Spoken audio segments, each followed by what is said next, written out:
भाऊ जर माझ्याकडे इथे चर्चेला आले, माझे प्रश्न समजून घेतले, तर आम्ही देखील त्यांच्या खांद्यावर मान टाकायला तयार आहोत. आणि मग एवढा मोठा माझा भाऊ जो समाजाचा आज दैवत झालाय, त्या समाजाच्या दैवताने ज्या वेळेला मला आवाहन केलं आणि त्यांनी 23 तारीख मला दिली, तर मी 22 तारखेला येणं पसंत केलं की कशाला दादाला एक दिवसासाठी देखील थांबवायचं. खरं तर दादा मी कालच येणार होतो, परंतु माझे काका काकू दोघेही फार सिरियस आहेत हॉस्पिटलमध्ये, त्यामुळे मी काल त्यांच्याबरोबर हॉस्पिटलला थांबलो, म्हणून काल येऊ शकलो नाही.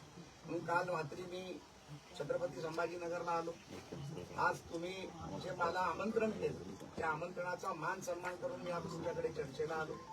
माझ्या मनामध्ये प्रसाद लाड म्हणून एक मराठा समाजाचा कार्यकर्ता म्हणून एक मराठा समाजामुळे मी आज जो आमदार झालो किंवा जे काही झालो, आणि तुमच्या नेतृत्वामुळे आज या राज्यातील नव्हे तर देशातील समाजाला जो मान मिळाला, एक तर तुमचा मला वैयक्तिक सत्कार देखील करायचा होता.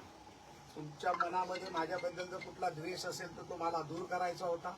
आणि समाजाच्या काही विषयामध्ये आंदोलन करत असताना काही विषय मांडले जातात, काही विषयाची सरकारकडनं ग्वाही दिली जाते, त्यामध्ये काही विषय अडून राहतात. ते अडलेले विषय काय आहेत आणि ते माझ्या माध्यमातून एक मुंबईमध्ये एक सामाजिक कार्य करत असताना, नेतृत्व करत असताना, सभागृहामध्ये नेतृत्व करत असताना माझ्या माध्यमातून आपल्याला अजून चांगली काय मदत होऊ शकते, आपले विषय कसे मिटू शकतात, आपल्या विषयामध्ये मी तुमच्या दूताची भूमिका करू शकतो का, या सर्व विषयाला घेऊन दादा आज मी तुमच्या आमंत्रणाला मान देऊन मी इथे तुमच्याकडे आलोय. आणि तुमचा फार सन्मान करून पुन्हा एकदा सांगतो की प्रसाद लाड आज तुमचा लहान भाऊ म्हणून इथे आलाय आणि तुमचा लहान भाऊ म्हणून सातत्याने तुमच्याबरोबर सातत्याने उभा राहील, हा देखील शब्द